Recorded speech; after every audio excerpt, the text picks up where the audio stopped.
Hello everyone, my name's Tom Newby and I'm one of the trustees of the Happold Foundation, and I'm very pleased to be introducing this city conversation on low carbon housing as a human right.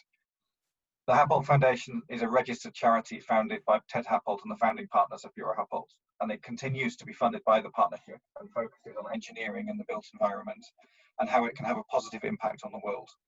It works in 4 areas: engineering futures, which seek to inspire young minds; education, supporting engineering students and engineering at universities; human development, supporting good engineering for those who can't easily access it; and engineering thinking, exploring the big issues we face and how we can address them, which this event is part of.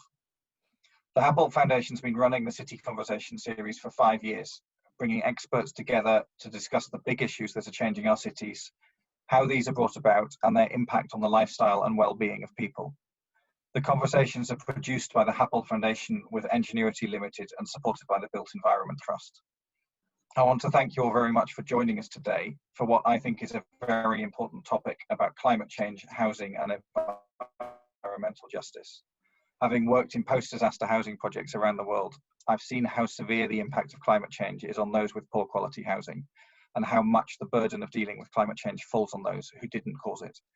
I think how the world addresses this is a vital discussion to be having, and I'm very much looking forward to hearing from such a distinguished panel of experts. And with that, I'll hand over to our chairs, Kathleen Hetrick in LA and Sandile Mbata in South Africa, to introduce the topic and the panelists. Thank you very much. Good morning, everyone. Thank you, Tom, for that introduction. Like Tom was saying, we've got an international group here, so unfortunately, when we would normally love to see everyone's faces, due to limited bandwidth, we're really stretching the realities of what Zoom can do this morning or this evening, depending on where you are. So if you can kindly keep your video off unless you're speaking, and then similarly, please keep yourself muted unless you're speaking, whether you're asking a question when we have the moderated debate.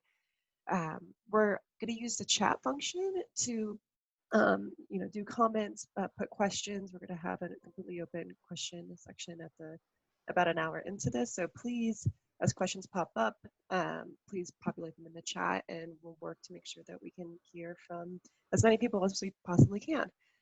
We are recording, so please be aware of that. And I think that's it for housekeeping. So I'm going to turn it over to Sandile. Thanks, Caitlin, and thank you so much for all our attendees, and thanks to Tom for introduction. We have, as Thomas said, we have a very distinguished guest list of panelists who will help us unpack this subject. We've put their bios on the Happold Foundation website, so you can have a look at them. But I'd like to welcome Dr. Deborah Roberts, from Mexican Municipality, Dr. Elena Warwick from Clarion Housing Group in the UK, Melissa Daniel from Washington, DC, Amar Group, Dr. Matthias Schiller from Stuttgart, Germany, and Peter Head from the United Kingdom. So welcome, our panelists, and we're looking forward to a very useful conversation today. And we want to thank you in advance as well for making time for us to have this rather complex conversation and topic, and especially in the time we are in at this point. So let me just hand over back to my colleague, Kathleen.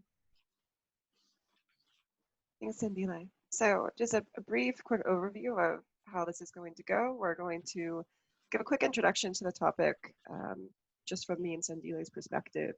This actually came about from a previous conversation in a similar format that we had, where we were talking about environmental justice issues, and we realized that a lot of what we're facing in Los Angeles, where I live, and where Sandile is living in Durban in South Africa, that we really need to be thinking about. This is we're really, climate change, environmental justice, public health, all of these great problems in building the built environment. They're problems that need international cooperation, and we need to create a way, especially now that so many of us are virtual, that we can come together on solutions. So this is a little bit of how this has come together, and we're going to hear a quick introduction from me and Sandile, and then we're going to have a 5-minute presentation from each of the panelists, going into their expert opinion on how this affects their personal life, their work, and their communities. Then we're going to have a quick response from everyone to kind of digest what we've been talking through. Then we're going to open up to discussion, so we have questions fielded from the wider group. And then we're going to close out with a quick summary and hopefully some concrete next steps to keep this conversation going. We really want it to be about true actions and not just fancy words or ideas. We really want to make this actionable because we've only got very limited time left to address climate change in a way that can really make a difference. So Sandile, do you want to give us a quick introduction to your feelings about how to go about it? Thanks, Caitlin. It's a very, very complex topic. We've had a very interesting back and forth and some feedback from some of the colleagues who've seen the topic on low carbon housing as a human right. And some of the key questions is, whose human right is it? Is it an individual responsibility? Are the benefits accrued to an individual to have a low carbon house, or is it a collective responsibility?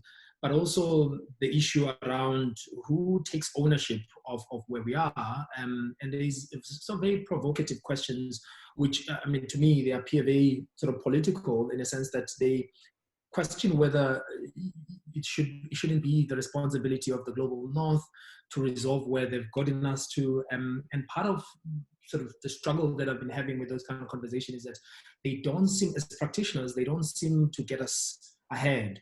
So there's this sort of false dichotomy between the global south and the global north in terms of who does what and who contributes to the current challenges we are in. But there hasn't been a conversation that really drills deep to the lessons learned to say, let's look at where the global north is and what are the key lessons in how they've done low carbon cities and low carbon housing, for instance, as an example. Not to say that global north has been successful, but to say where the global north hasn't been successful, what lessons can the global south take? So these are some of the things that we would like our panelists to really engage with, and it's important to acknowledge the histories of why we are where we are in terms of the sort of the global imbalance of development and where and how the global north has sort of gotten us where we are in terms of our carbon footprint as the world. And those histories are extremely important. The histories around the sort of, it's a current history, right, of COVID-19. It's also important as a sort of a foregrounding phenomenon that has happened that forces us to think very differently about climate change, very differently about infrastructure that we develop for the future. So I'm really interested in much more practical examples on how these lessons between global north and the global south can be shared, sort of moving beyond the rhetoric, so the political rhetoric of who's responsible, who's not responsible. And we do acknowledge, of course, all of us here, that it is a collective responsibility from the global south, global north, individual, collective. So I'm really, really interested in our panelists' view of things, given their huge experience in these issues.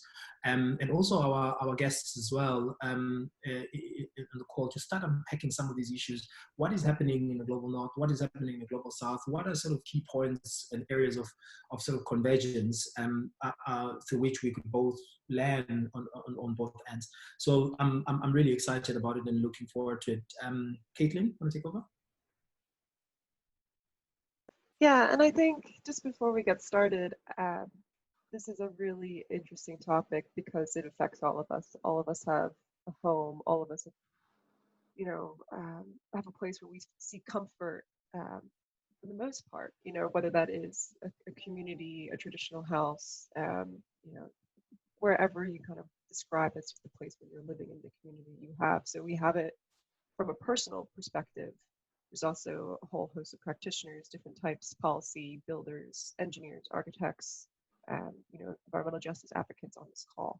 And for me personally, I live about 5 miles away from one of the wildfires in California that's been in the news recently. And that's been I'm very passionate about climate change, but to see that up in person, to see the destruction of our natural spaces, and to see, the air quality has been tough for me, and I'm a very privileged person who, can flee an area when I need to. But for California, for example, a lot of the wildfire pollution really affects people who don't have that option. They don't have the option to relocate.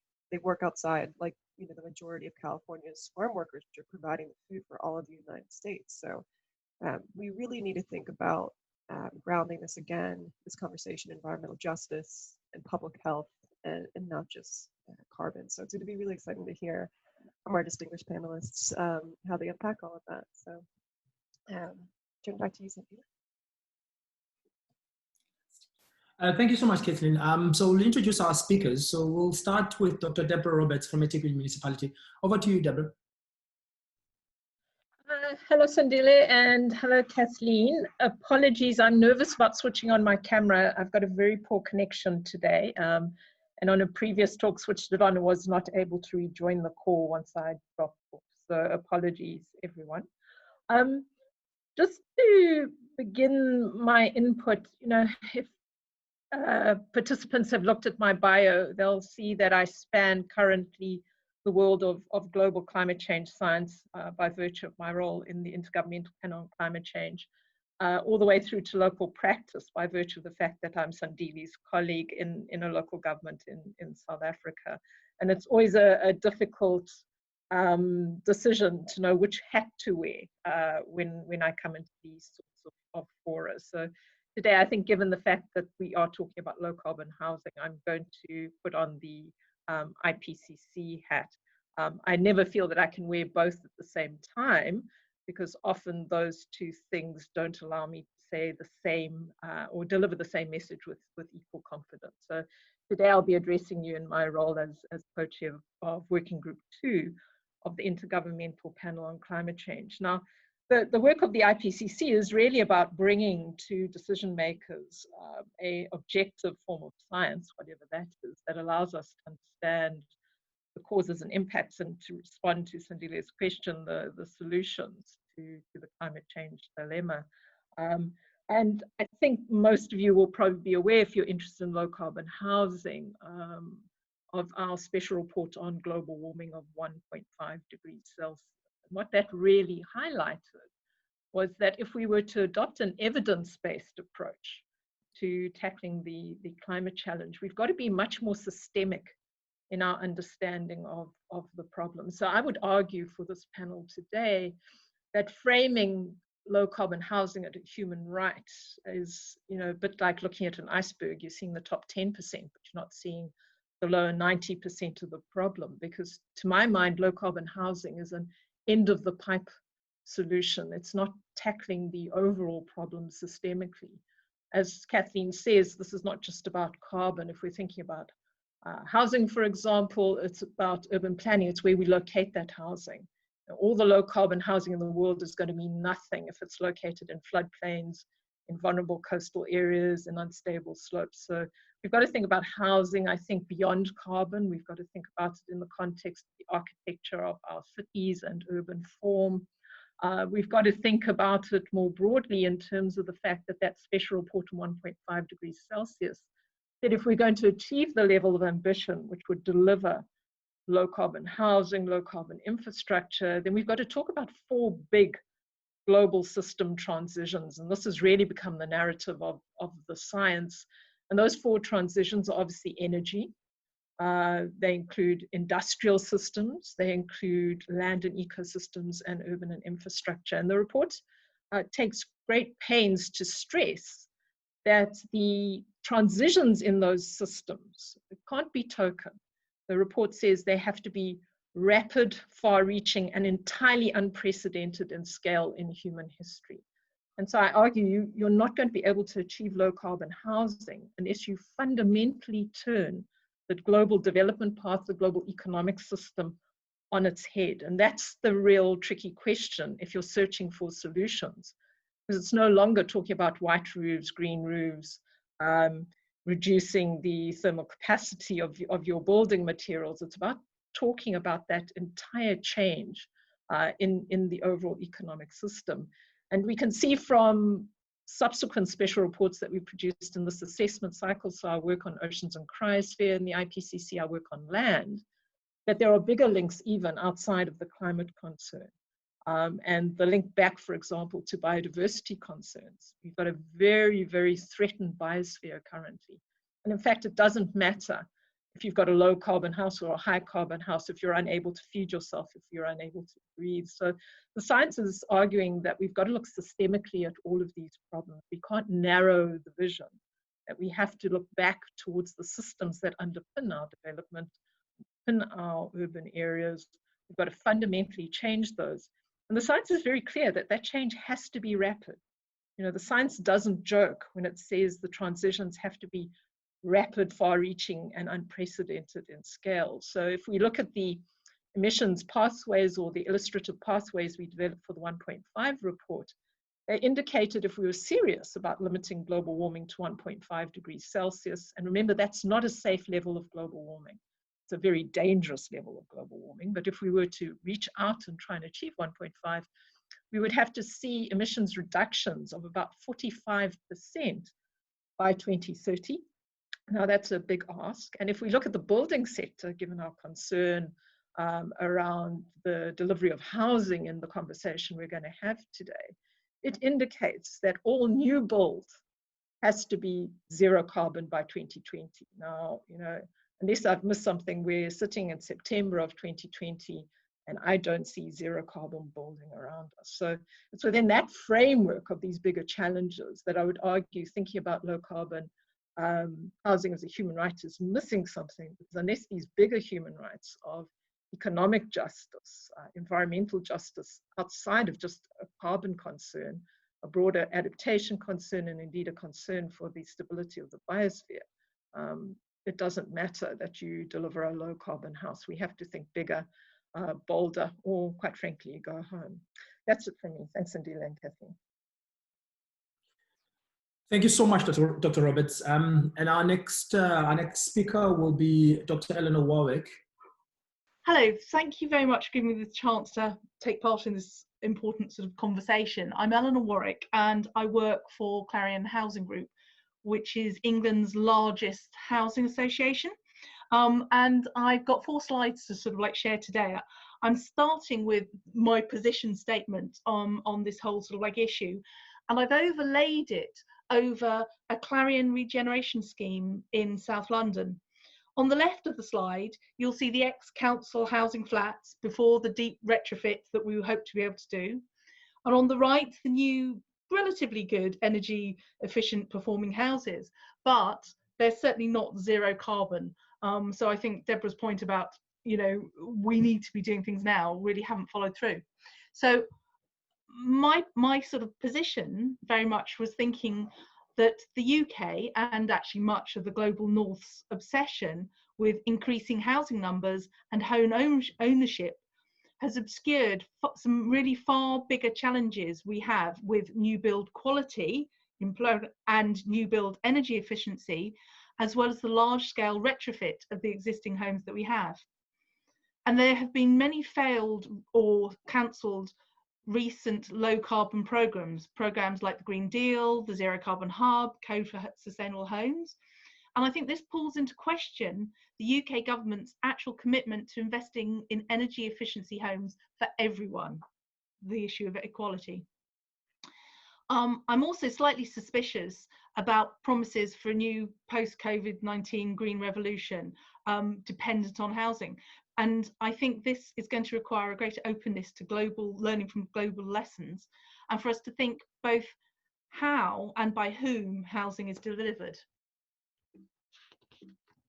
I'm trying to move the screen on. So it looks as if there's lots of words on these slides, but they're actually links, because I know that most people will be quite familiar with some of the things I'm saying, but for people who may want to sort of like follow up on the detail behind the arguments sort of like that I'm making. So first, thinking about how the situation where somewhere as affluent as the UK is actually struggling to provide affordable, low-cost carbon housing as a right, made me think of Rachel Ronrick's, the UK Rapporteur for Housing's report back from 2013, She returned 5 years later to sort of like update, and both of her reports make very challenging reading. She's very clear that for all the UK's endeavours and investments, there's still many living in very unsatisfactory homes and housing. And I think the pandemic has very much sort of reinforced the importance and the role of low-cost social housing and how it works as a safety net for many communities. I've shown the front page and the link here to Clarion's soon-to-be published research, which actually shows exactly how important housing has been, both to the physical health and the mental well-being, as well as sort of providing economic security for low-income families. And one of the things that we already know, again, in terms of inequality, is that income and ethnicity are very strongly correlated with housing quality, and that the households and the experience during lockdown, children living in overcrowded homes, those growing up in sort of like damp conditions, really showed that COVID-19 was yet another example of the structural inequalities which are hitting low-income households hardest. But we have to recognise that social housing is a scarce resource. Recent numbers show that official waiting lists really underestimate the depth and seriousness of housing need, and that good quality housing is very much an unequally distributed resource. It has been argued by some that the UK already has enough homes for everyone. They're just very unfairly distributed. My third slide actually, I think, echoes something that Deborah was saying. I think it's really important to achieve affordable and low carbon homes. We need to aim for a total, to understand much better, a total cost to occupy these homes. We need to consider the cost, all of the costs to live. We've been spending more time at home, and that's reinforced the impact of fuel poverty. So it's not only the cost to heat and cool our homes, but the cost to live in a particular neighbourhood. It could be the cost to travel to work, to make access to open spaces or amenities such as education. And reiterating Deborah's point, we need to really worry hard about the locations of where low-cost housing is built, if that's not to become terribly unfair. And I think the issue that we tend to overlook greatly is the cost of long-term repairs and retrofit. This thing about how we're going to pay over the long term to look after and improve our homes and upgrade them. Certainly, working in Clarion, this is a diagram I've included from our recent circular economy sort of like strategy to illustrate this idea of, you know, the layers from everything from space heating to embedded carbon to sort of like neighbourhood infrastructure that we need to be considering. But my experience from a housing association is that planned cyclical maintenance, the whole process of retrofit and upscaling is very much sort of like a forgotten sort of like service. Our boilers are having to sort of like last longer and longer. We're sort of like not improving homes at the speed that we sort of like really need to be. And there's an estimated 175,000 social homes needing really deep, rich retrofit per year, which is an enormous sort of like number. And as I was saying before, some of the recent large-scale energy efficiency programs, things like the Green Deal, have been very costly, very poorly targeted, slow and inefficient. And yet, I'd argue that we really do have quite a good idea about what to do and what is possible. We know about fabric first, user-centered design, community responsive approaches. So maybe it's rolling out the large-scale programs that we're not very good at. Okay, my last slide is very much thinking about learning from each other and learning from small-scale community-led projects. many of the low carbon schemes that we sort of see, which are successful, are small scale, led by communities or very committed in organisations and individuals. I think of Peabody or Hanover Housing Associations, Bioregional at Bicester or Nottingham Council. And they're all very much committed to their locality and understand the particularities. So I think that's one of the big issues about assuming that we can scale up programmes for building or retrofit. I think the second point is thinking quite clearly about the spread of ideas and innovation, and how the positive transfer of ideas depends on understanding very different contexts and the fit of ideas and readiness of those individual contexts to be able to sort of like receive and actually successfully embed and apply an idea. There are lots of positives from starting small and starting local. It tests robustness, resilience and replicability. You understand how technology works before we try it in different contexts, and which innovations will travel and be replicable. And the map that I've sort of like shown here, the little sort of like diagram I've included, was prompted by a housing association in Italy we've been doing some work with, Planet Smart City. They're an Italian social housing provider based in Milan, who have done some very nice work working with community-led improvements to their neighbourhoods. They then tried and developed a 1,000-home low-cost scheme in Pune in India. They're midway through delivering 2 very large cities, smart cities in Brazil, and have just started a partnership with UN Habitat in their participatory sort of like slum upgrading programme, looking at providing community management, some digital sort of tools and social innovation in an informal sort of like settlement in Nairobi and Kenya. And the thing about the diagram that I was putting here is all these sort of like places, we have to recognise that they have to be double-ended arrows, that there are dotted lines where we can learn from all of these different locations and where those sort of like examples sort of like work. But, and this is to finish, looking at the image and the sort of like the diagram I've drawn there, again, my thoughts return to the spread of the COVID virus across the world. And I was also thinking about the fact that we know that there are 300 different vaccines currently under development, which was prompted by some of the comments by Professor Sarah Gilbert, who is leading the Oxford team to develop the AstraZeneca sort of like vaccine here in the UK. Sarah Gilbert's mantra is 5-fold. Her first one is collaboration. And again, the partnership between academic research with big pharma is really unusual in the same way. Her second one is don't start with a new idea. She started by tweaking an earlier vaccine for the common flu. Her third one is you have to make delivery at pace. She was able to deliver a proof of concept in a couple of weeks from the virus being sort of sequenced and sort of like identified, and actually maintaining, she's been sort of saying maintaining that pace has been really critical. Her fourth one is delivering at scale, and this is where partnerships with people like AstraZeneca, who are already prepping 2 billion sort of doses, and affordability. So the target is how do they reduce it from the cost they have at the moment as $4 a shot. So if good ideas have a virus-like ability to be shared quickly, we can learn from global collaboration to develop a successful and affordable COVID-19 vaccine. I think we need to approach tackling the challenge of building enough genuinely affordable, low-carbon homes in the same spirit.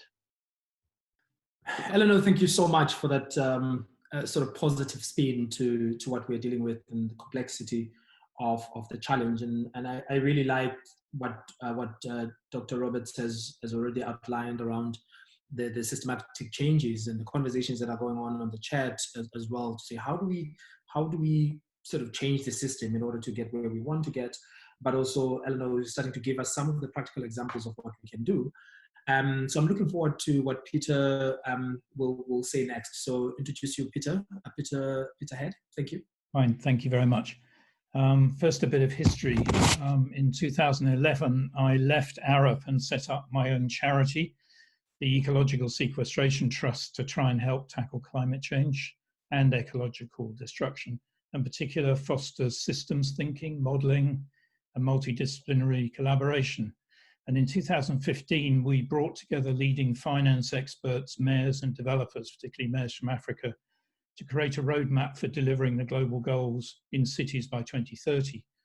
And the 2030 goal for housing is that the existing 900 million slum population will be joined by 1 billion new people, and they all need access to affordable housing. And the expansion of that provision was estimated to require an investment of about $1 trillion a year, and of course needs to be combined with providing energy, water, sanitation, food supplies, which are healthy, resilient, and low carbon. So these systems problems need systems solutions. In my systems teaching at Bristol University, I always talk about the most inspiring story I ever heard, and this is the floating power station schools in Bangladesh that bring education and rented solar lamps to the Delta villages. The villagers pay the boat operator what they would have paid for dirty, unsubsidized kerosene for lighting in their homes. And the operator gives the children education and rents the battery lamps for their families, recharged by the sun as the children learn. So the households become healthier and happier, which is totally beautiful. So let's move from boats as power stations to buildings as power stations. In 2006, I started an initiative to put thin film PV onto all types of construction materials, so the roof and walls of buildings, including houses, were more valuable. And this became the Swansea University Buildings as Power Stations initiative, funded by the UK government. They built a successful demonstration school, a house, an affordable house, an office building, and then launched the Sunrise programme to bring solar-powered sustainable development solutions in India, South Africa, and Mexico. A new school building like this can gather and store enough solar energy to power a whole village through a microgrid. And it will also collect rainwater, power a water purification plant, and link up with biogas for cooking. These technologies are already demonstrated separately at scale in cities, collecting and storing water using nature-based solutions and purifying it, the Sponge City in China, collecting organic waste for digestion using the gas for cooking and fertilizer, and collected water for regenerative urban agriculture. Solar energy sits at the heart of all this and can power mobile phones, communication systems, vehicles, and homes by collecting the energy from the buildings. So by bringing them together, affordable homes can become the bedrock of affordable, sustainable, healthy communities for all ages. Knowing all this, when COVID impacted in March this year, we helped bring together a team of 150 sector systems experts and volunteers from all around the world to build an AI-driven systems model to enable governments to create a range of policy and investment scenarios such as affordable housing. We call ourselves pivot projects, and we aim to enable regions to mobilize multidisciplinary collaborative partnerships with the knowledge drawn from 1 billion websites and all the research reports in the world which are online. The team are doing something never done before at incredible speed. We're training one of the most powerful AI machines called Spark Beyond to understand systems interconnections between human and ecological activities at all scales, and will shortly let regions use it to help select attractive scenarios of change. The team of volunteers, young and old, are doing this working voluntarily online in 20 countries, including the global north and the global south.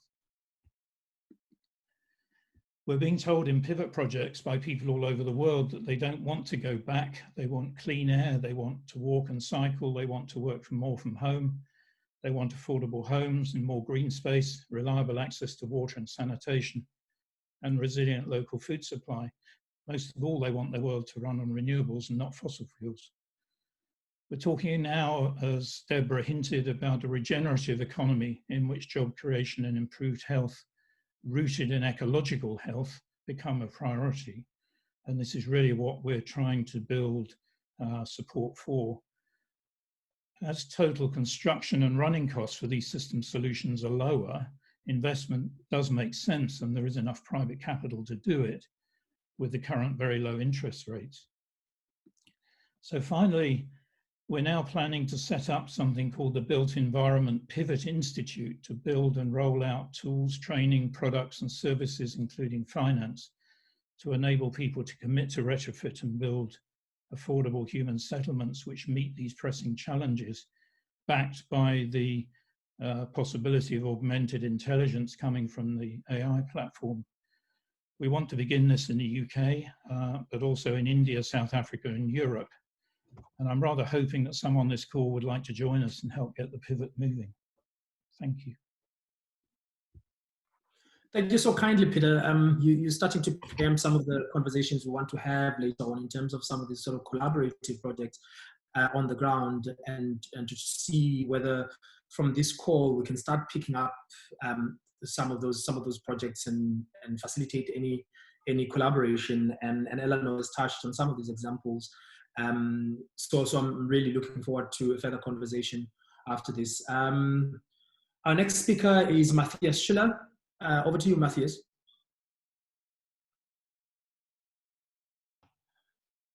Switching on and sharing my screen. Let me do it here. Hopefully everybody sees my screen.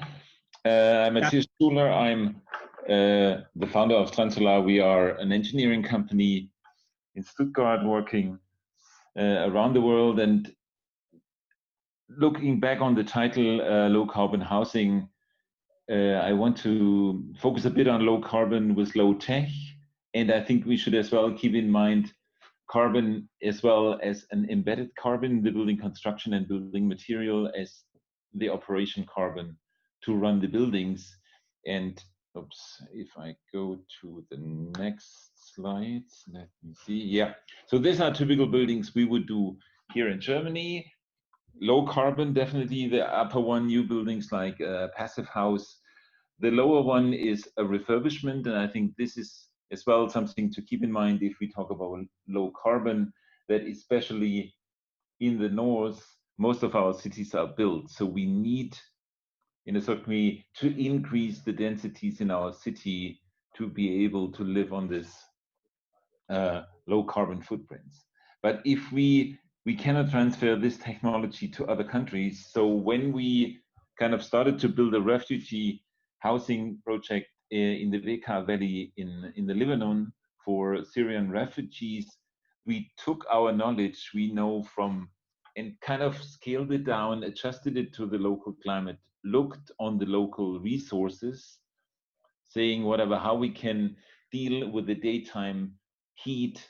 Can we use the ground as a pre-cooler of the supply air, use the sun as a convection driver in the roof to ventilate the house, and then how we build the walls because there are no bricks. So finally, we packed it in kind of bags. We took the local ground, put it in bags, had a wooden frame system, used kind of natural materials to build the house, and the people did it on their own. So they built their own houses. This is the first prototype built on one of the sites, which former in the Bekaa Valley, very known for its high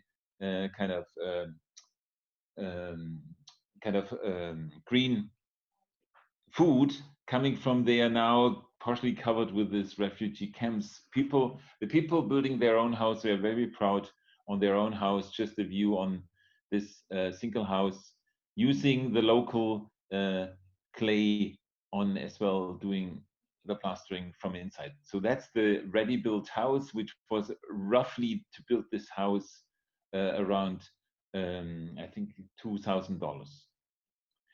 Jumping from Syria to Ghana, this is a project we did together with the University of Aachen in Hawaii, which is in the south of Ghana, midwives' houses. And in this case, it gets as well quite hot. So what we are building, taking our knowledge, building climate responsive buildings,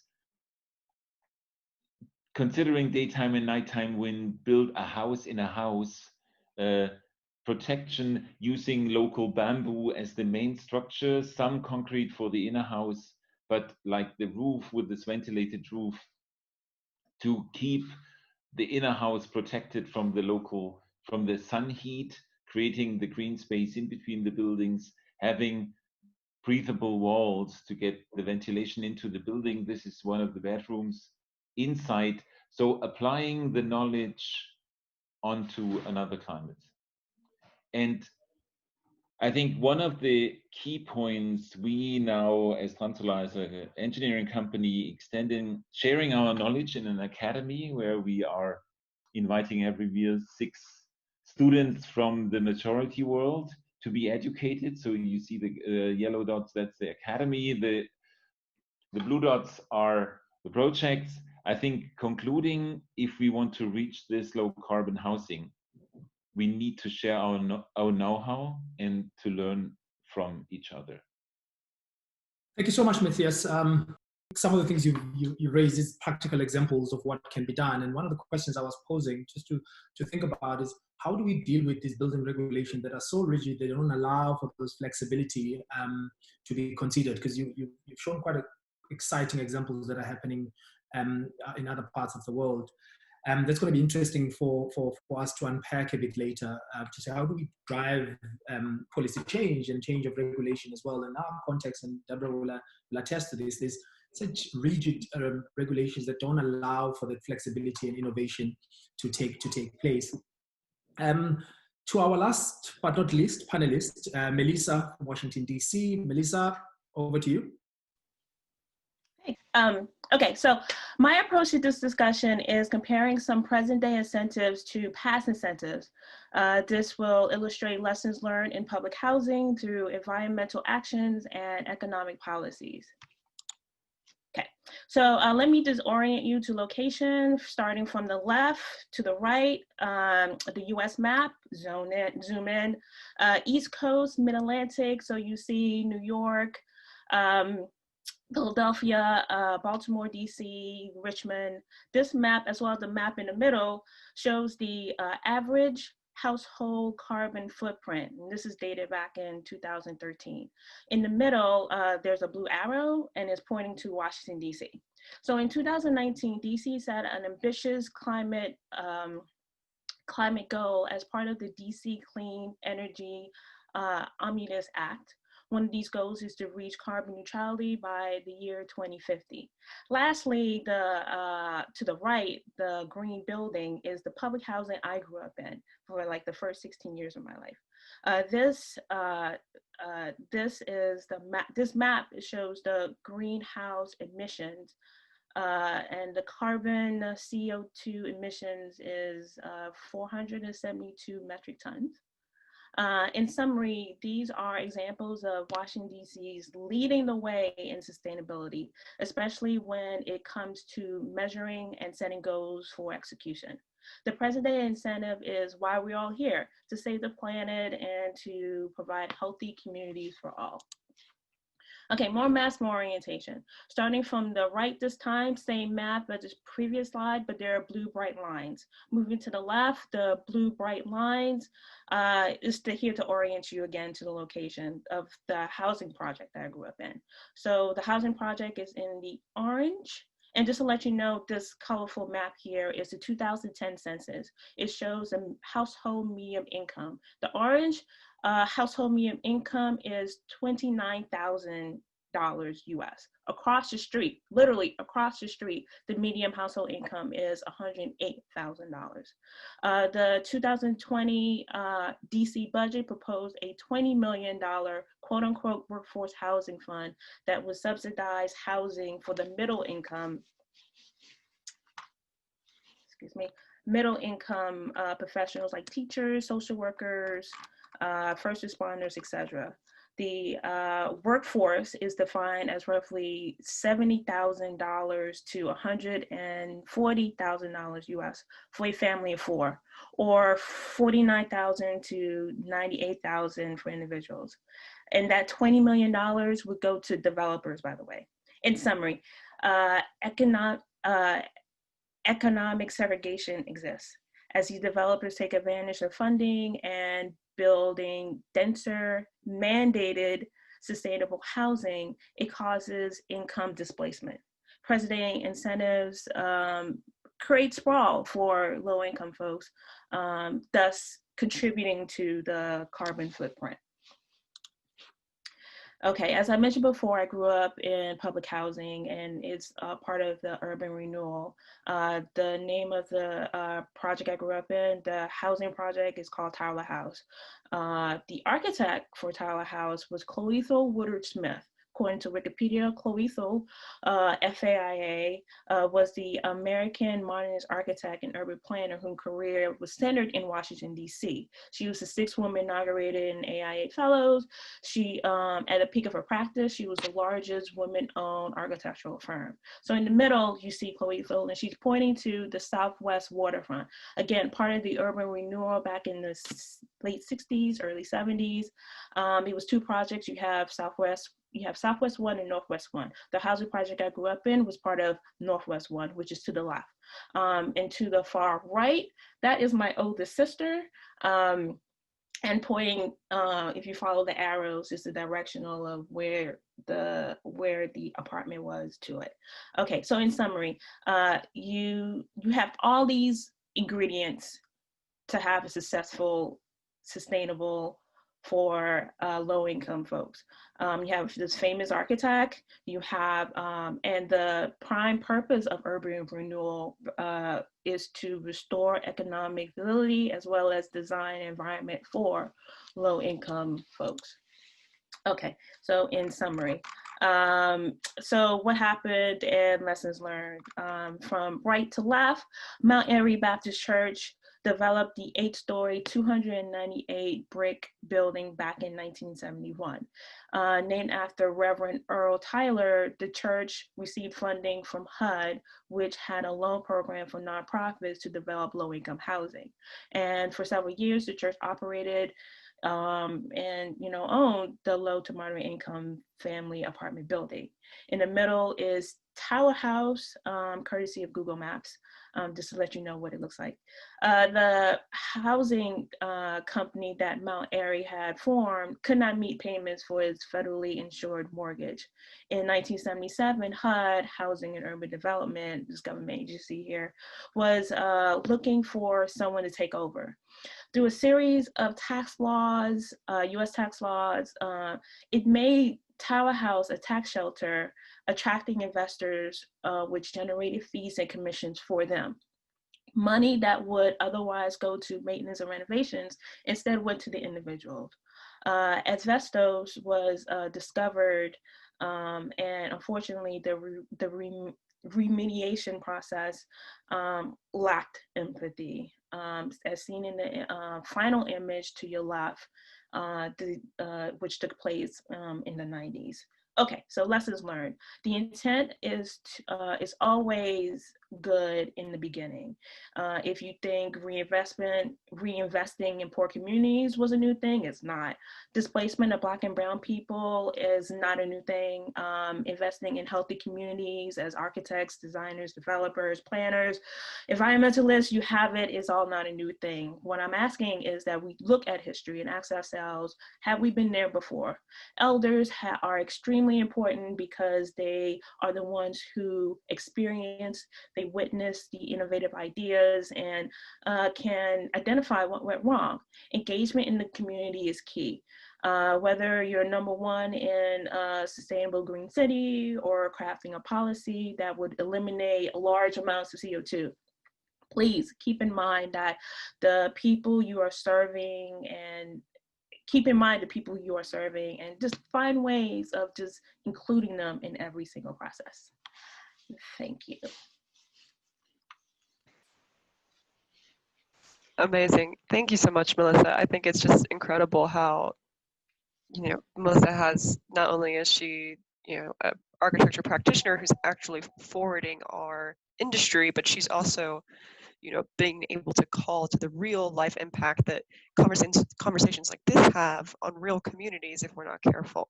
The same points that Deborah was speaking to, right? Systematic issues if we can talk about green, climate-friendly solutions all we want, but if we don't attack the systemic exploitation that has gone on for so long, what are we even doing here, right?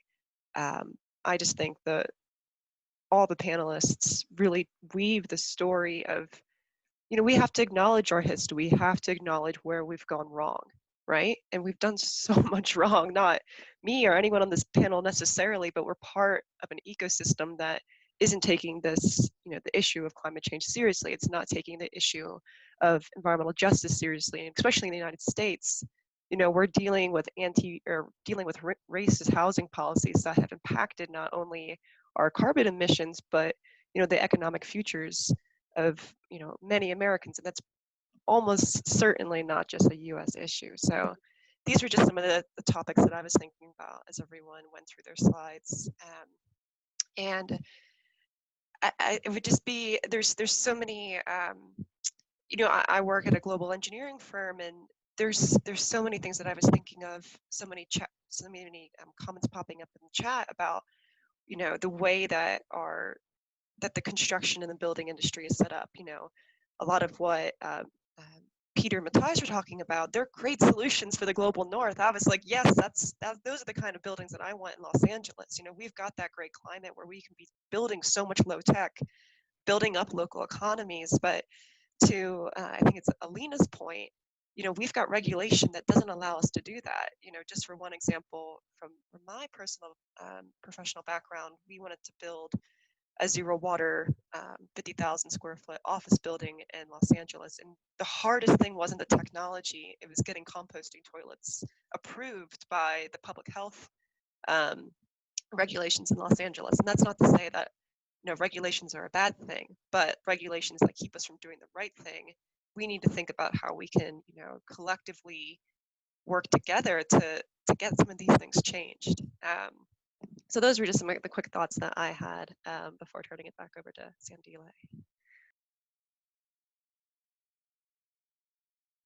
Thank you so much, Caitlin. And I think we've had a massive food for thought and really, really interesting conversations. So we're going to open it up for discussions now. If colleagues, if you could throw in some questions as well. So there's various issues of clarity that I would like to pose to our panelists around some of the presentations they've had in terms of solutions. So maybe perhaps we'll start with Dr. Deborah Roberts. How can we use housing to drive systematic change? Is it possible, Deborah? Well, thanks so much for that, Cindy, and real appreciation to everyone who's made an input both verbally and in the chats. You can see this is a lively bunch. I think housing can indeed drive change. I mean, it's one of those basic needs. It's where political capital is vested. And Sandile, you and I both know it well. Our own government has used the provision of housing to ensure political success at the ballot vote. And I think that links back to some of the conversations we've been having in the chat box.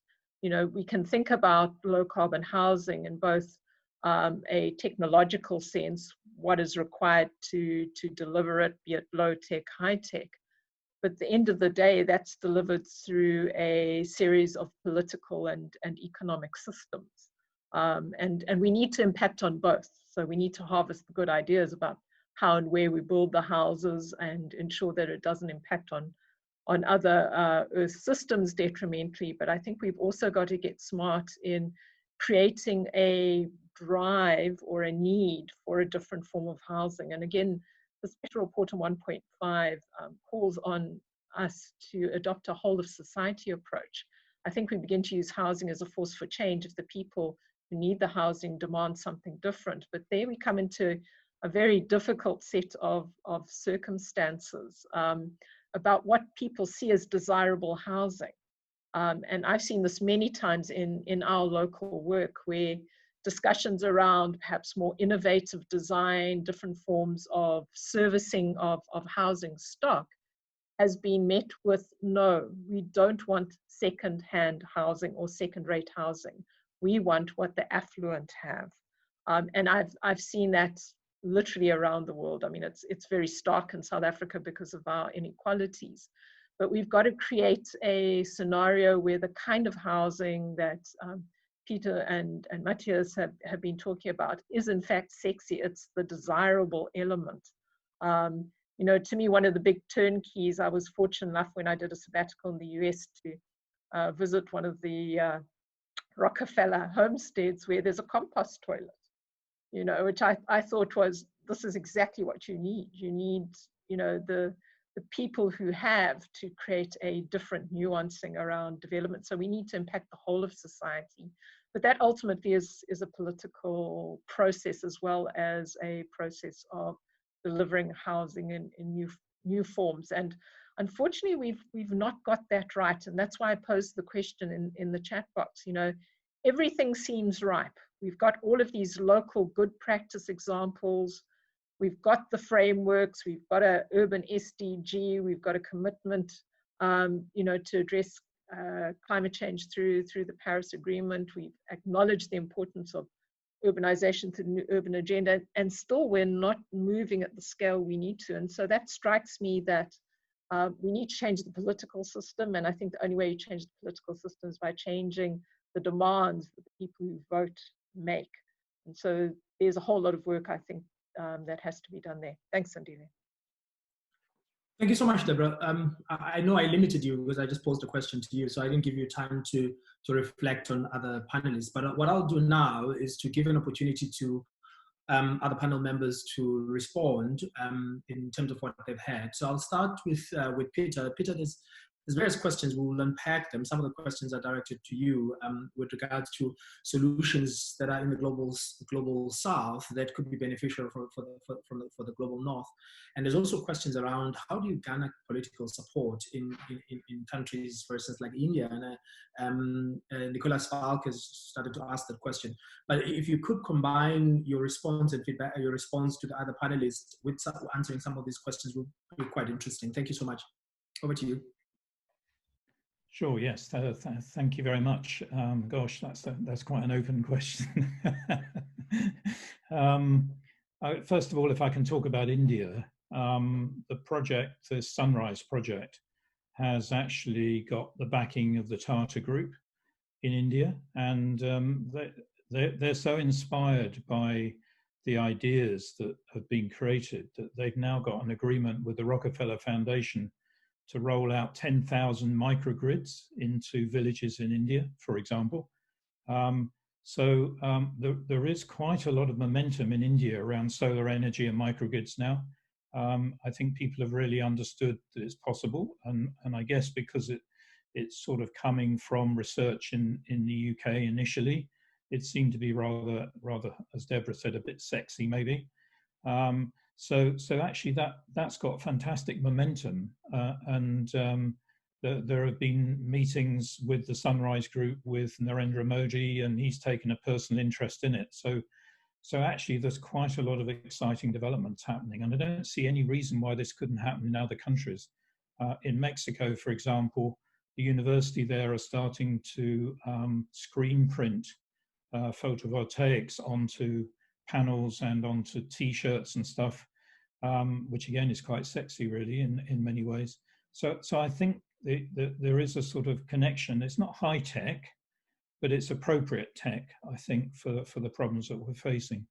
So I think all of that is very encouraging, and I don't see any reason why that couldn't come to Ghana, which is a place I know quite well as well, and we're talking to people there.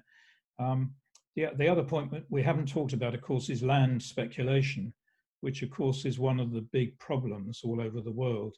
And I have a feeling that the pivot is an opportunity to sort of use that as an opportunity with the COVID impact, with public sector having no funding and having to rely on the private sector to deliver so much.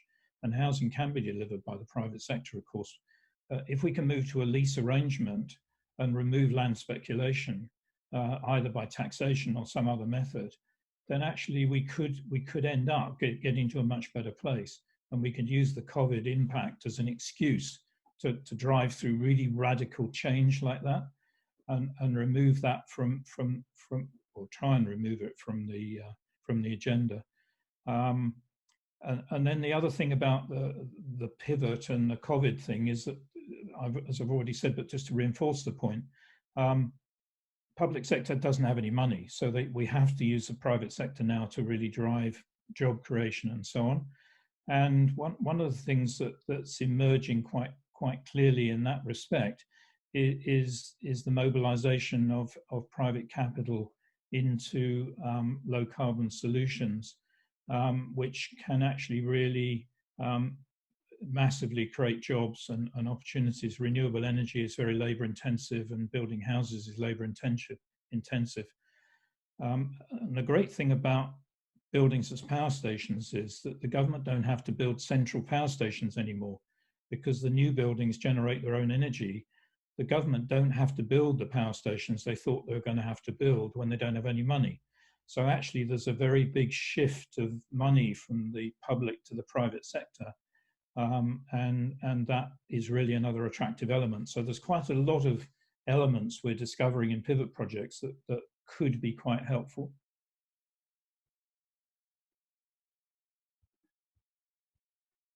Thank you so much, Peter. Really appreciate it.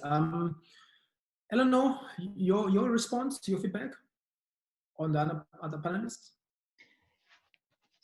Yes, and I was actually wanting to sort of pick up with some of the things that both Deborah and Peter had just been sort of saying now.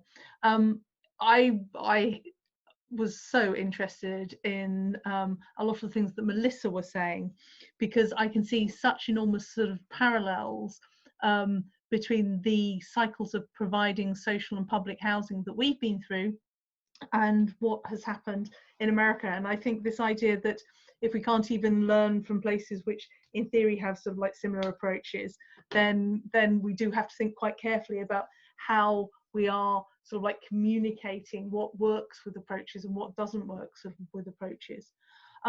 My concerns was, and this was the thing I was trying to raise, and Deborah sort of brought that up, was actually making sure that we've really got sort of like willingness from the government to enforce sort of like change, and how much we can balance that as a sort of like a push or a pull. And I think that's one of the areas where we do have to sort of get better. We have to get better alignment.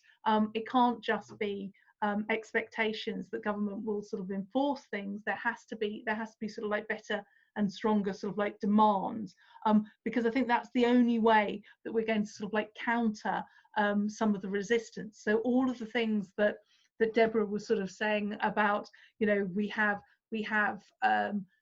targets, we have expectations, we even have some sort of like, you know, warm words from governments, but until we really sort of like get that demands in hand, we're going to be sort of like actually struggling to sort of meet everything in terms of the way that we get that sort of progressing. I think there are opportunities in terms of public sector and private partnerships to sort of like drive some of these ideas. But I think we sometimes do have to be quite careful about the mobilization of private capital into housing markets. We're starting to see, and I think this could be quite positive, much larger number of sustainable certification schemes for private investors and for large-scale institutional investors underneath ESG type programs. And while some of these are really, really useful because they're increasing transparency about the way that we're building our homes, about the energy performance of the homes that we're sort of like building, I think once you have to sort of say, and who's going to be benefiting completely from this sort of like investment. So I think there are always going to be these sort of like tensions, and somehow it's sort of like finding a way of sort of being able to make sure that we're getting the drive to deliver some more. Thank you. Thank you so much, Eleanor. Really, really appreciate that. I was going to probe on that one, so you jumped right to it. So that's fantastic. Matthias, if you could give your feedback on what you've had, but and have this question in mind, if you would be able to deal with it. How do we start adopting low tech in the global north? And some of these examples that have been provided, and some of them you've provided yourself. Is there space for the global north to adopt some of these technologies? I would see it like different. So global north and global south, climate is different. So the strategies are different. The local materials are different. I think hearing from Peter, I think houses as energy, as power stations. We had one proposal in South Africa where we used a slum, the roof of the slums, to be kind of equipped with PV as their shelter, giving them as well a basic income, and then the city could profit from the electricity provided by the roofs of the slum. So I think these are interchanges we have to consider. And reflecting a bit on the other discussion, I think what we have seen as a reaction of COVID, that politics is able to decide on pretty hard changes and pretty kind of high investments. I think what we have to think about, how we are able to make the climate crisis or the climate catastrophe so important to our politicians that they are going to do these decisions and freeing up money sources, which have been as a kind of reaction on COVID. There were big money kind of amounts being freed up, but I haven't seen them freed up at the moment for the challenging of what we see on the carbon side. Thank you. Dr. Matthias, no, thanks for that. I mean, I was wondering when you're answering these questions on low tech. I mean, my thinking was that there would be sort of low tech that are relevant for the global north. I mean, it doesn't have to be low tech that is adopted from the global south, but it could be from the global north. I mean, if there's any examples, it would be very, very useful that are relevant to the climate up in the global north, not that are saying we adopt what's happening in the global south. Melissa, your reflections? Yeah, it's video. Hey, okay, so I am just blown away by just the globalization and how different it is in the US. Like I mentioned earlier how having Black and Brown involved in the process, and how, you know, something what Matthias is doing, and having people literally build their homes and creating like a low carbon footprint while doing it. You won't see that here. I shouldn't say won't, but you have a lot of regulations. So you have to be really in the middle of nowhere, USA, to be able to do that. And where carbon is really high is in cities. So it's kind of like, how do you get an individual or a family to build their own home and at the same time, you know, deal with regulation and really feel part of the process. And also, you know, public-private funding, like it just seems so complex here versus if you overseas, I feel like you can do that. So that's really the lesson I've learned while listening to you guys. So.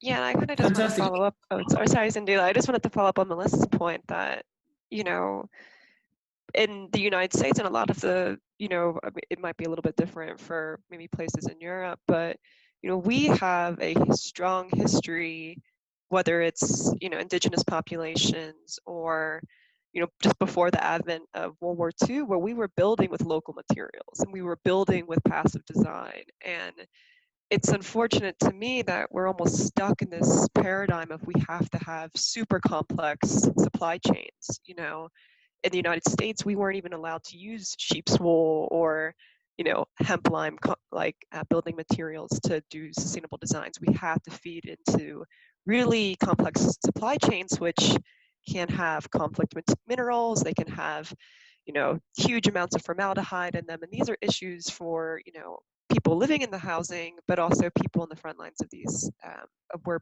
these complex supply chains come from. So I think we can kind of think about what Melissa said, and again, tie it back to all the panelists of like, how do we pick apart some of these systemic problems, you know, as well as the technology problems. I think that's something that I'm really interested in, and that really got me thinking about all the panelists' responses so far. Thanks, Caitlin. So we would like to open up to the conversation to our participants. If there's any questions that you want to pose, we've picked up a lot of conversations on the side that's happening on the chat. That's quite interesting. Siren, Malik, can I give you a chance to share some of your thoughts that you've been sharing on the chat? Sorry, I'm putting you on the spot here. I think my problem has always been being able to find these examples and be able to share them with other people. So like, I don't know if there's a forum for this kind of stuff. And then one of the other things that I mentioned was talking about, like, I think zero carbon is really important, and and carbon footprints are important. And I kind of want to move. I think we need to even go further than that, like similar to what Deborah was talking about with the. I apologize, I forgot the wrong speaker. With the IPCC report, that we need to think ecological footprints as well. Fantastic. Thank you so much for that input. Caitlin, any thoughts on your side?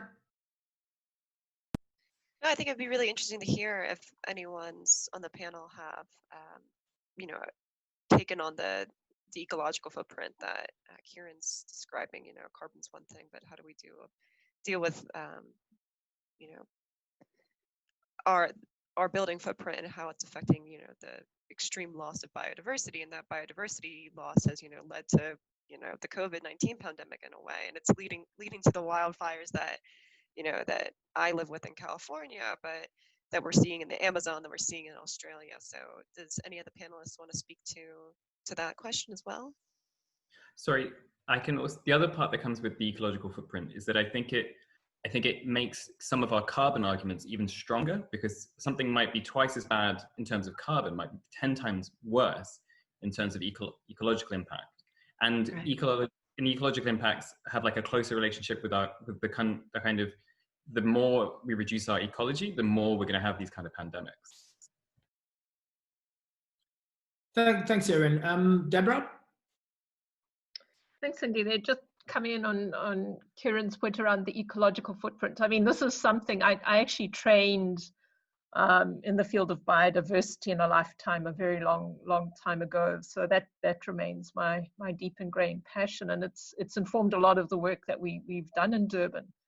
But I can tell you the real problem is that the biodiversity agenda, if it's difficult to get climate on the political agenda to make the kind of dramatic developmental changes we need to make to take all the good work we've heard about today and really upscale it and mainstream it, biodiversity is almost impossible to hold on the political agenda. It simply doesn't have the traction. And at a global level, we're discussing between assessments, you know, ways of using and aligning the assessments a bit more, because we know that some, you know, it's very Orwellian. Some issues are more equal than others, and certainly in the broad sustainability field, climate has attracted most of the political attention. Biodiversity not. I mean, if you read the IPBES report, you know that we're on track not to meet 80 to 90% of the global targets. 1 million species at threat from extinction. You would think that kind of information, because that fundamentally impacts our ability to eat, to breathe, to have clean water, that would have, you know, sort of become a key issue in parliamentary discussions around the world, but you simply don't see it. And this is the challenge. Somehow there is an enormous political obstacle to getting these things into the mainstream. And I think it goes back to something that's been hinted at in our chat.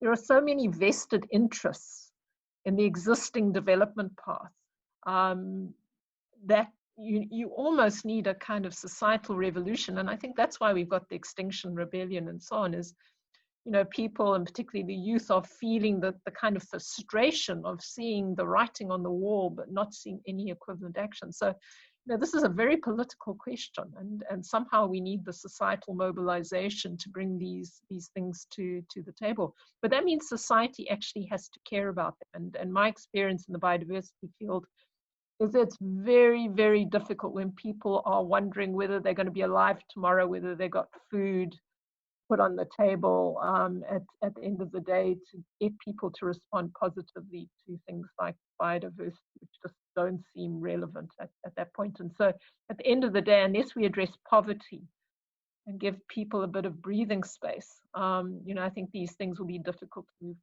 forward dramatically. And that's going to require a shift in the economic system to tackle the poverty question. Thanks, Sandile. Fantastic, Deborah. Thank you so much for that input. Ellen, sorry, I almost said Eleanor. Alina, on the chat, you've raised a couple of comments. Can I just give you a chance to sort of talk to those points that you've raised, if you don't mind? Yeah, sure. Hello there. No, really interesting set of discussions, and thanks for sharing those. I think it's best when practitioners work together. So Eleanor was talking about the correct demand for that thing, and that's something that professionals have been doing here in London. So through the Letty network, lots of young professionals have got very frustrated by the lack of progress in their sector, have been lobbying for change. So they've been arguing that we can do more, we can do more now. And as professionals working in the built environment, they want to be a force for good rather than perpetuating the status quo. And in coming together as groups of hundreds of young built environment professionals, they have managed to change policies in the London Plan and are increasingly lobbying to change policies in our national building regulations. So I think for people working in the built environment, you might feel you can't do much individually, but if you come together as a group, perhaps with your professional body, then there are real ways in which you can bring about change. And yes, you can get those regulations changed about the composting toilets, but you stand more chance of doing it if you do that together as a group, rather than bashing your head against a brick wall on your own. Thanks a lot, Alina. I mean, it leads to my next question. What kind of opportunities do we have out of this platform to start these sort of collaborations? Because we've heard about various projects that are happening in the global south, happening in the global north. Because I think the strength is in numbers, first of all, but it's also in us as practitioners to start sort of pushing the system to accept some of these changes and some of these sort of proposals that we've made here. Melissa, what's your thought on this discussion around as an architect around the sort of building material, because that's where it starts. Any thought on that? My most concern is the experimentation. So Washington, D.C. in an urban planning sense has been a background of experimentation. And from the get-go and to this present day, there's a lot of star architects that come in and design a lot of these buildings, both for, whether it's like museums or monuments or, organizations, associations, and so forth. And so, architects tend to experiment. Let's try some new solar, I don't know, flagpole. I don't know, but and to test the metrics and see if it works and use that for other projects. So we tend to be an experimentation. So I want to, and in terms of the low income, other people also tends to be experimented on. So and even when I mentioned before in my presentation about the housing project I grew up in, the whole thing used asbestos drywall. And only later on, we found out that it can cause cancer. So I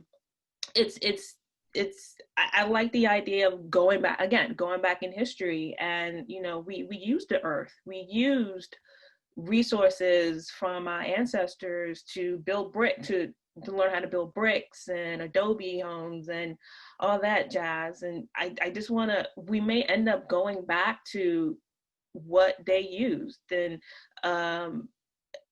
so that's my answer. Thanks, Melissa. Sandile, can I jump in after Melissa there, because please. exactly the same sort of thing, and I've just entered a question in the text box, which was about where we can return to practices which worked quite well in the past. And one of the things I've been thinking about from this has been this idea of long-term stewardship, both of land and places, and particularly sort of like housing. And it can have quite a stilted reputation, certainly in the UK, you know, the idea of grand estates. But equally, I think it's recognizing that one of the challenges with experiments is because we don't have that long view, we don't have that long distance idea, and we need to be able to sort of like understand where incremental change is possible, and we need to be able to sort of again see everything much more in this rounded sort of like system. And it was making me think about the diagram I showed, which was from our circular economy strategy. And circular economy so often is usually limits itself to the thinking about using reuse of materials, design for sort of demolition, really positive issues around, you know, thinking about both the beginning and the end of building sort of like construction, as well as this idea about all of the different building in layers. But the bit that it tends to sort of like overlook is the social aspects of sort of like circular economy.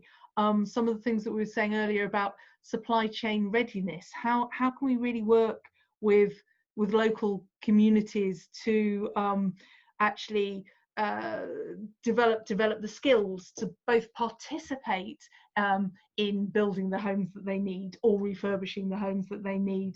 How can we really sort of like embed that in a way that ensures that they have control and ownership over the longer term? And the way Melissa was sort of saying, we've done this before, we've done this sort of like in the past, feels that a lot of the answers are already there. We just need a way of rediscovering them and giving them the status that I think they really well deserve. Thank you so much, Eleanor. I want to bring my colleague quickly. Caitlin, do you want to pose that question to Peter and Matthias, just following up on what Eleanor has said around experimentation, because I think Peter and Matthias have been experimenting, but there's some questions that you would like to sort of pose, you'd like to engage in.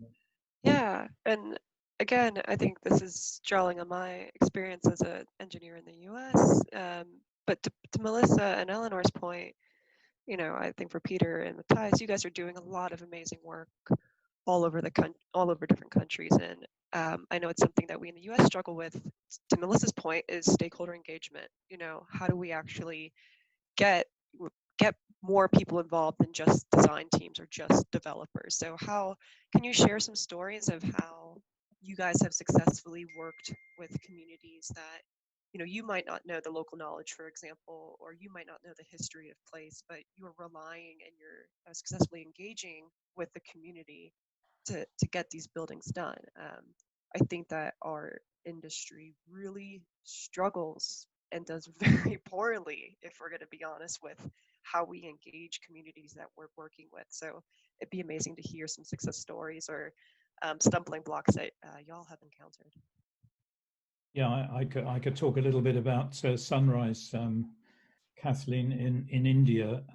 We have a team of social scientists who've been helped by the Tata Group to go into the villages we're aiming to work with and do some very slow and steady work with the villagers, and particularly the women in the villages, to actually gain confidence and trust and listen to their stories and problems, and you know, and gradually understand how these things could work and help them to understand them.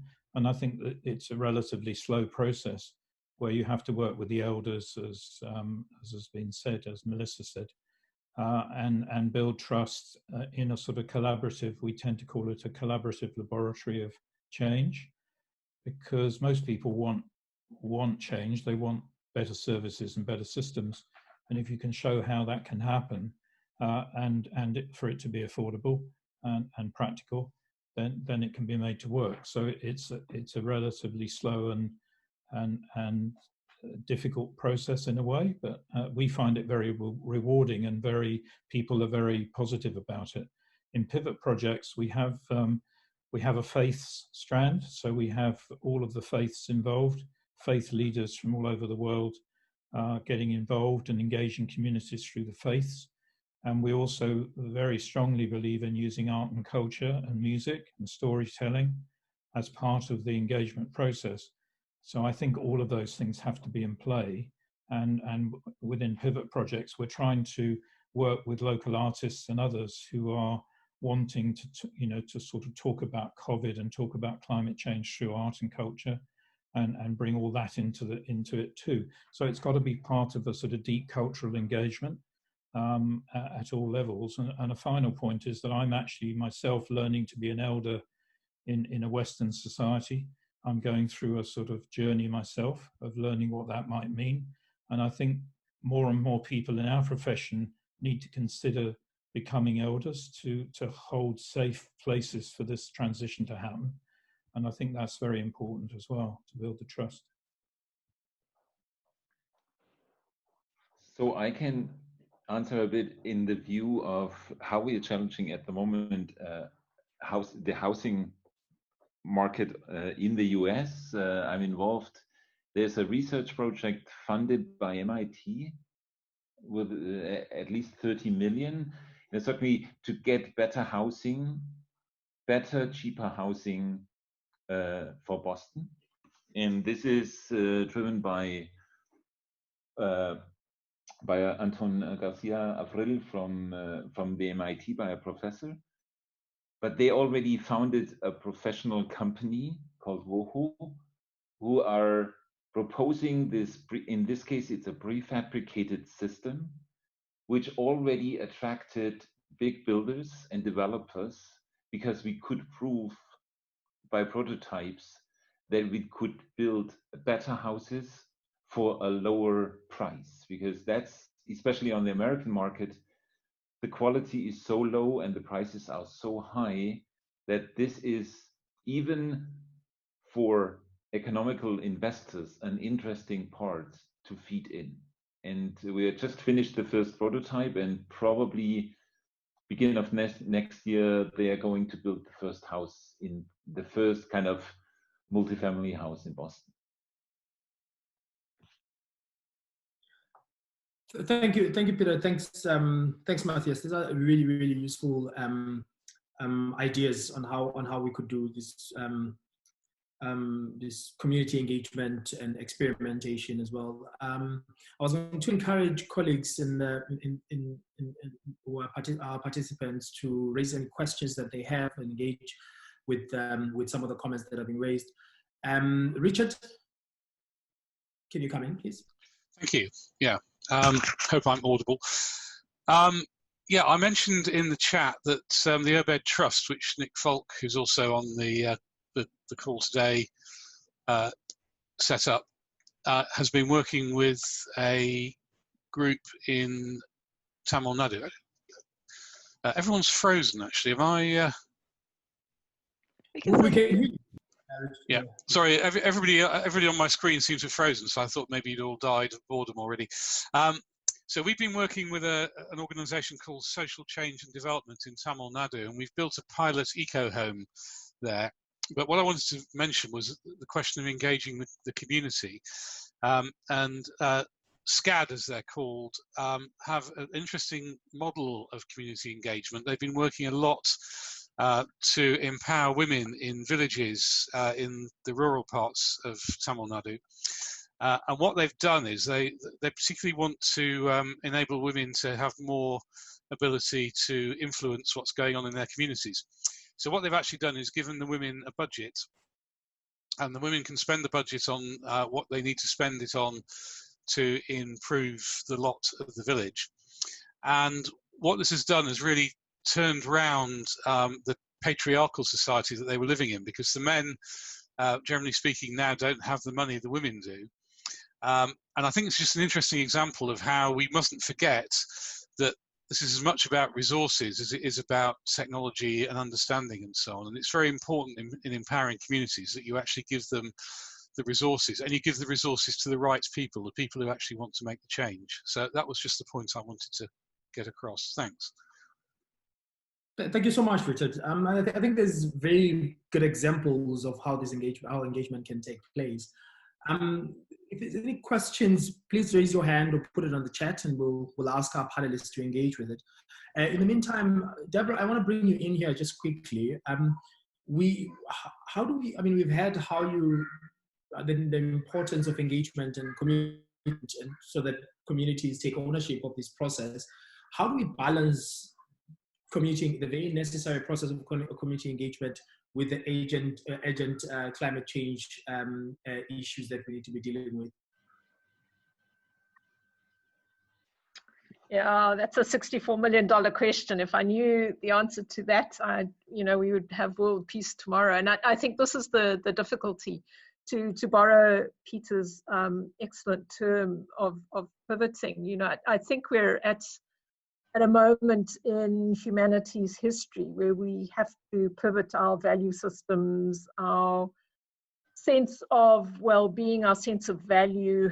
We need to increase our empathy for one another in a way that we haven't had to do for a very long time. And I think that's the real challenge. It's been very interesting in the IPCC space when we were called out to meet Greta Thunberg and her fellow youth activists. I was just so impressed about how these 16-year-olds had taken our fairly dense scientific reports, had read them, had understood them, were articulate about them.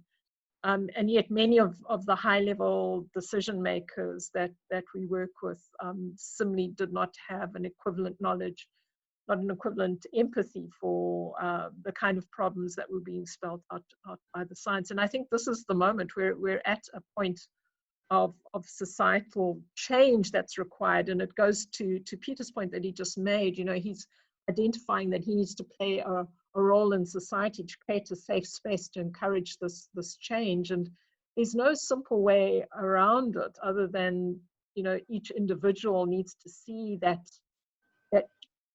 need for that change. But, Sandine, you and I working at the local government, you know how difficult that is. I mean, if you go into some of our 600 informal settlements, I mean, the dire need and urgency there. Karen and I have just been having a discussion in the chat about the burning of the Amazon forest and the impact of that. I can tell you those people are just not concerned about that. It's so far away from their reality. And I think that's the concern, is how we make that change. I don't know what the answer is. If I knew what it is, I'd be using it tomorrow. But somehow we need this massive social mobilization. But at the same time, it needs to be partnered with these deeply ingrained problems around poverty and inequality, and that requires political will. And having worked as a local government official for 30 years, I'm still no closer to understanding the political mind. So not certain. I don't know. It's a big question for our civilization, and as I say, I think we're at a turning point, and I'm not certain how we move forward. I think the on-the-ground activities are important. The pilot projects are critical because they show we can change. Spreading information is important, but there's so many structural limitations to getting these changes out there that, that again, that's why I think you're seeing some revolutionary zeal in our youth, is they also can't see any other way of making the turnaround. So sadly, I have no answer for you. Thanks, Deborah. But Karen seems to believe that perhaps we should be running for political office, all of us. That might be a solution to change things. Can I say something just to follow on from Deborah's excellent points on education? because we've identified that the education system for young people is absolutely not fit for purpose at all, really. You know, we're not teaching young people how to deal with these issues and how to move correctly in the world. So one of the things that's emerging, and this came out of Extinction Rebellion, is that we need to start teaching differently for kids, right? You know, right from a young age, so that they actually understand the issues and can exert pressure as they grow up. And there is a very big movement to do that, and a lot of interesting initiatives. And also within our professions, we actually need to completely change the teaching, training, the success factors, everything. Our institutions are completely hopeless now in terms of encouraging this pivot to happen. So they've got to be held to account too. You know, the awards of membership of institutions is completely wrong. It should be geared to this type of agenda, not geared to the past. And the awards that are given for projects should reflect this too. So I think all these things have got to happen really quickly, and I don't see any reason why they shouldn't really, which is why we're going to create this Built Environment Pivot Institute to actually invite people to become a member and commit to not doing this awful stuff anymore. And you know, we'll create a movement where people refuse to do stuff that isn't aligned to these performance requirements. Can I make a comment? I'm sure you need lots of individuals promoting inspiring ideas of the kind we've heard. But I think you also need organizational mechanisms that can scale them up by getting control of land.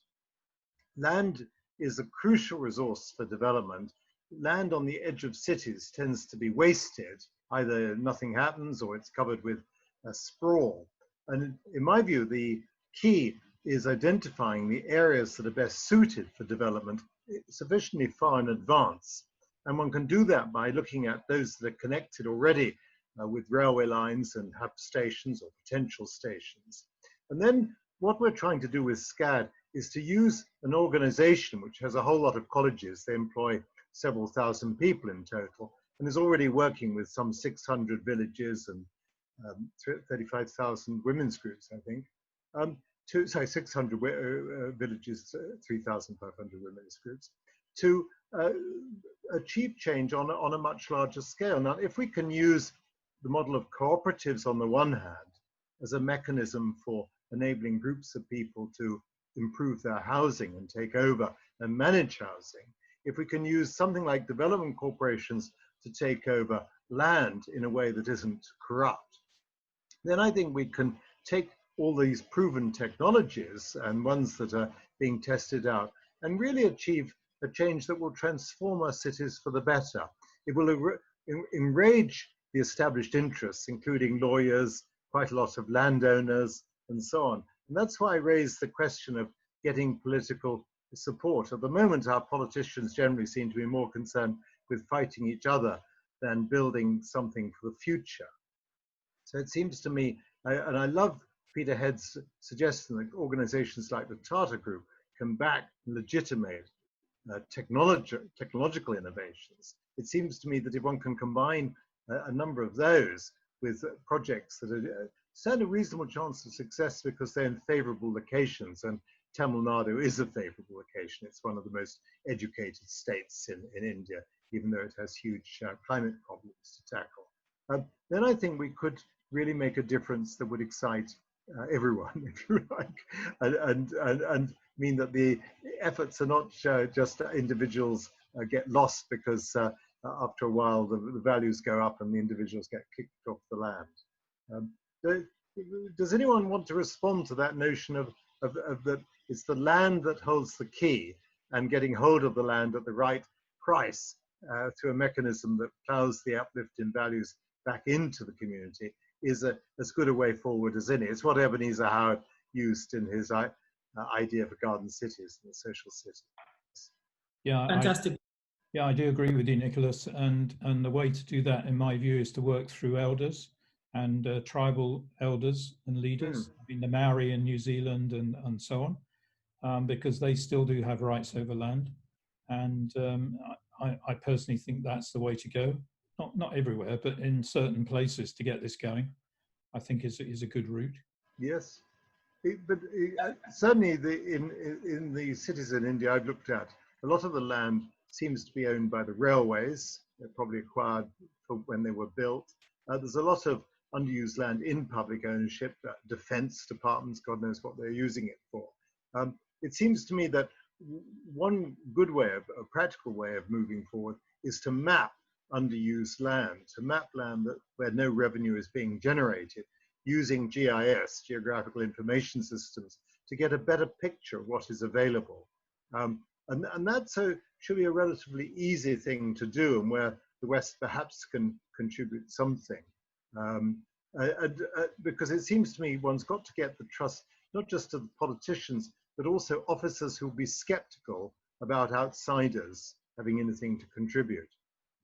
So Peter, you've had to build relationships. I like the idea of the elders, and Richard Simmons has already stressed the women as being people, at least in southern India, who probably have the most authority.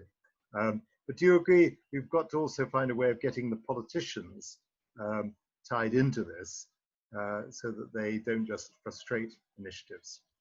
Yeah, and some countries are much easier than others. Ghana is a really good country for that because they have a rolling national local planning process for land, which is now well established. So there are certain countries that link national and city planning processes together. Uganda's another one which is beginning to do that. So I think if we're going to do demonstrators, we have to go to places that do that. And some Indian states are better than others, I know. So it's a matter of being smart, I think, as to where to start. Yes. Thanks, Peter. Thanks, Nicholas. It's really useful conversation around land issues. So what I want to do now is just to go through all the panelists, just to, if there's one key thing that we can take away, an action item that we can take away from today, what would it be? So I'll start with Melissa. And I know, Melissa, you had raised a question, you made a comment around land trust, but maybe you could just build it into your wrap-up session on just one key item that we could take forward. Kieran, I note that you already are making some very useful suggestions on how we can move forward and make these partnerships. Melissa, can I hand over to you? Yeah. I feel like I need to create like a TikTok video or some type of Instagram video just to get people motivated about this, right? Like you have to meet people at their level, and unfortunately, social media and dancing of some sort gets them attention. I love the conversation about political. I have a podcast called Architecture is Political because it is. And I also love the idea of owning land, like, because the earth only has so much land on it. Like, of course, you can build more land, but how sustainable is that? I love the idea of just maybe, and I mentioned in the chat, maybe a sustainable land trust of some sort. Nicholas made, I love that point of especially in the coastal areas. That is the key, because rising waters is coming, and if we could just gain those lands and just protect it at all costs instead of building these high-class beach homes. And I mean, it's unfortunately, again, we are at an age where the idiot box rules us, and to gain people's attention, to let them know that climate change is real, to acknowledge climate change is real, and secondly, to do something about it. I think that overall, that's the goal. And it doesn't matter, I mean, we can build as many homes as we want. It's the individuals that need to understand what these homes actually mean. It's not just shelter, and it's hard for them to even think about that, because shelter is a necessity, and you enter in survival mode when you're thinking about shelter. So I think that everyone has made that point on point. So Thanks, Melissa. We really appreciate it. A TikTok video. I'm trying to imagine Nicholas, Peter, and other panelists, and Deborah on the TikTok video. It's a pretty sight. Matthias, you want to come in with one of your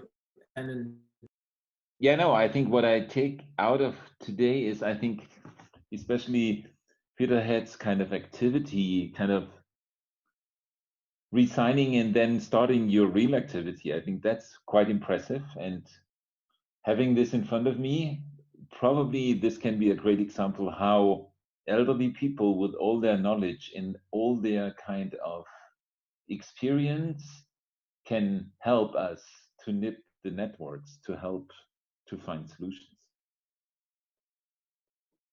Thanks. Thanks, Matthias. Appreciate it. Eleanor?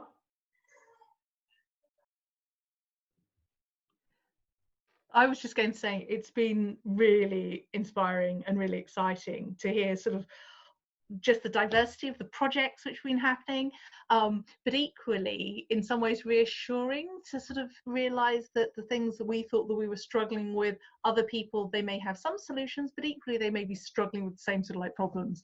And I think what I hadn't expected to spend so much time thinking about was, we might already know what some of those answers might be. There may be answers in the past, we have to rediscover them.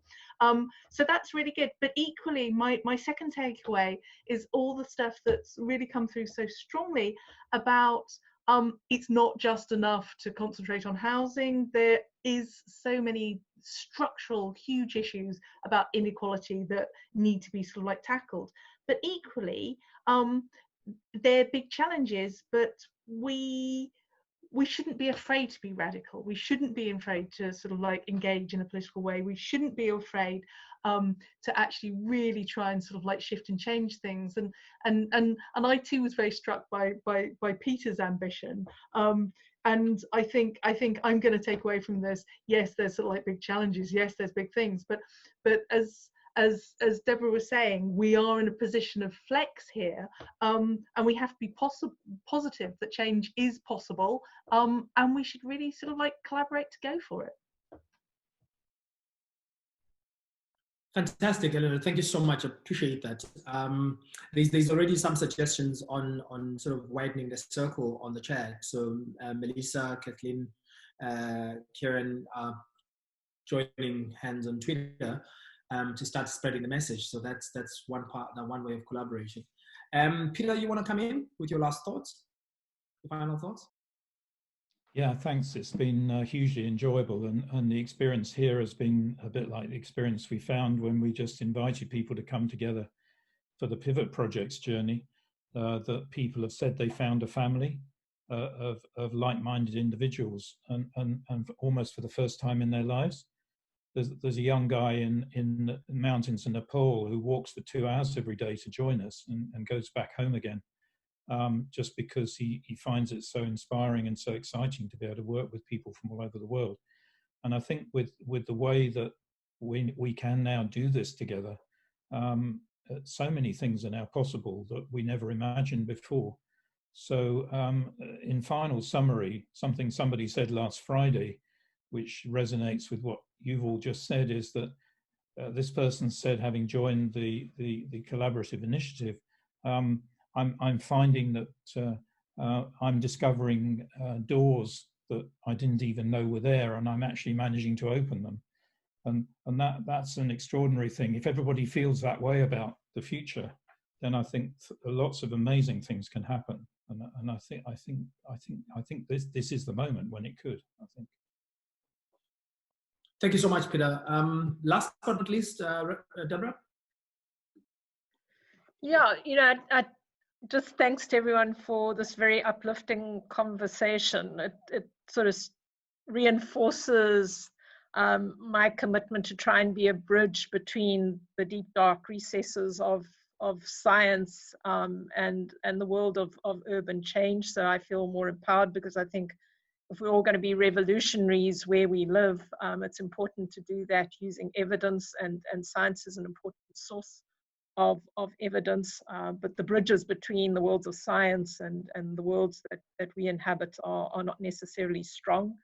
enable that transfer of knowledge. So I certainly feel empowered by that, but also to hear that there are people still not afraid to acknowledge the scale of the change, because I'm ending up in so many forums these days where I think people are so overwhelmed by change that they just want to know that there's a simple solution. And I'm encouraged that there are people still brave enough to acknowledge that there are big problems that we don't necessarily have the answer to, but who still have the strong sense of commitment and agency to make a change where they live, you know. So it's that sense of quiet revolution, which I take away from this particular meeting. I feel encouraged by that, and I thank you all for that. Thanks, Andile. Thank you so much, Deborah. Kathleen, you want to come in? Your final thoughts? Yeah, I mean, there's so much here, and I think I want to echo what Deborah said, is that, you know, for so long, I think since the beginning of my career, it feels like we've always wanted to talk about individual solutions, and we have to have the courage, you know, take inspiration from so many people who are leading the charge. You know, they're fighting the fight with heat, you know, going to protests, changing the political conversation, and we need to do that too. You know, we can't just stick in our lane anymore. We have to acknowledge that we need full-scale change, and it's just so inspiring to hear that on a Zoom call. You know, I feel like you don't, in our professional industries, we tend to kind of talk about slow, incremental, single project change, and we really need to take this on from a systemic level, right? So thank you, everyone. It's been so inspiring, and it's really nice counterpoint to seeing the wildfires ravage California, that if we look